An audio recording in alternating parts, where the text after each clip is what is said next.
Okay, picture this. You're in a sold-out stadium. The roar of the crowd is deafening. Millions more are glued to their screens online, and the World Championship is on the line. And for pretty much the last decade, the teams lifting that trophy, they've almost always come from one region, Asia. Today, we're going to break down exactly why. And it's a story that starts not with a single player, but with an entire nation's foundation. This right here, this was the scene back in 2013 at the Staples Center in LA. You had two teenagers, literally 17 years old, one from Korea, one from China, facing off on the biggest stage in the world. Believe me, this was way more than just a game. It was a clash of titans, the result of years and years of intense national focus on competitive gaming. So you have to ask the big question, right? How did this happen? For 2 decades. It's definitely not about genetics or some kind of special gaming gene. No, the real answer is so much more interesting. To figure it out, we've got to look at the why, the where, the what, the who, and maybe most importantly, the how of this whole global phenomenon. To really wrap our heads around this, we need a core idea. Let's think of individual talent like a seed. A great seed has all the potential in the world, right? But its fate, well, that's ultimately decided by the quality of the soil it's planted in. And that's the core idea we're going to dig into.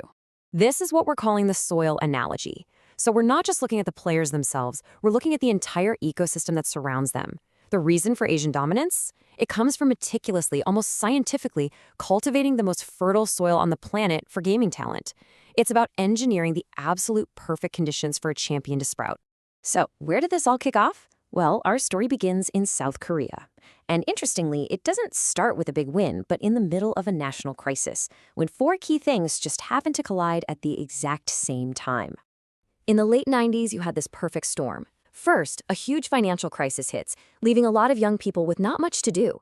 This leads to the explosion of PC bangs, these internet cafes that were cheap, social, and a great escape.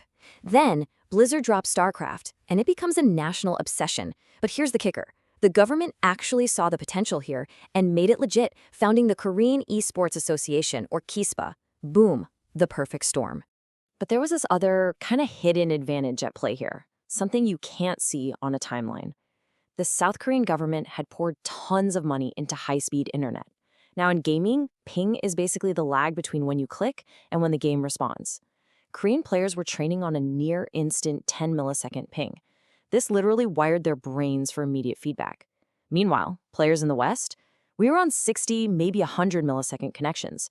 Our brains developed fundamentally different, slower pathways. You know the saying, practice makes perfect? Well, in this case, practice makes permanent. Okay, so South Korea creates the blueprint. They write the playbook. But then China enters the scene and does what China does best. It takes that blueprint and scales it up to a level the world had never, ever seen before. Let's let that number sink in for a second. 723 million gamers. That's not just a big market. It's a demographic black hole. The sheer volume of players creates a talent pool so incredibly deep, it's almost impossible for any other region to even compete with. And you know what follows that many players, right? Money. A lot of money. China's gaming market is pulling in around $50 billion a year. That massive economic engine fuels everything, from insane tournament prize pools to state-of-the-art training facilities and massive player salaries. And this slide perfectly shows this strategic fork in the road. China went all in on eSports. I mean, government-backed, full-on cultural export. But Japan, a gaming giant in its own right, went down a completely different path.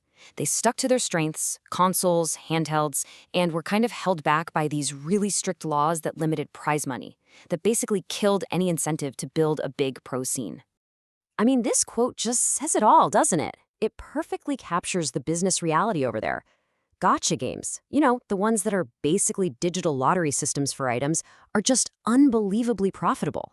So why would you spend years and millions building a complex, balanced esport when you can just print money overnight? From a business standpoint, Japan made the logical choice, but it left their competitive esports soil totally dry. All right, so we've talked about the where and the what, the countries, the systems. But who are the actual players? The people behind the keyboards? Well, the data paints a picture that might really surprise you. It shatters a lot of those old stereotypes. Now, this data is from the US, but it reflects a trend we're seeing all over the world. Forget those old cliches. Collegiate esports players are often incredibly high-achieving students. Look at this. A whopping 65% are in super demanding STEM fields like computer science and engineering. So what's driving them? Is it all about the money? Not even close. The number one motivations are a love of competition and just the fun of the game. That's tied with the community and the social bonds they build. Financial rewards? Way, way down the list. And in Asia, the cultural status these players can reach is just on another level. Take the legend, the Korean player Faker. He was granted an exemption from his country's mandatory military service. This is an honor that's usually reserved for Olympic gold medalists. It just goes to show you how seriously esports excellence is taken at a national level. So we've seen how these incredible systems were built. But the thing about gaming is, the game is always changing.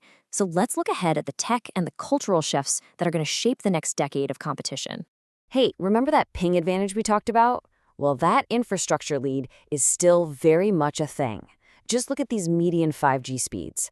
South Korea is absolutely lapping the competition.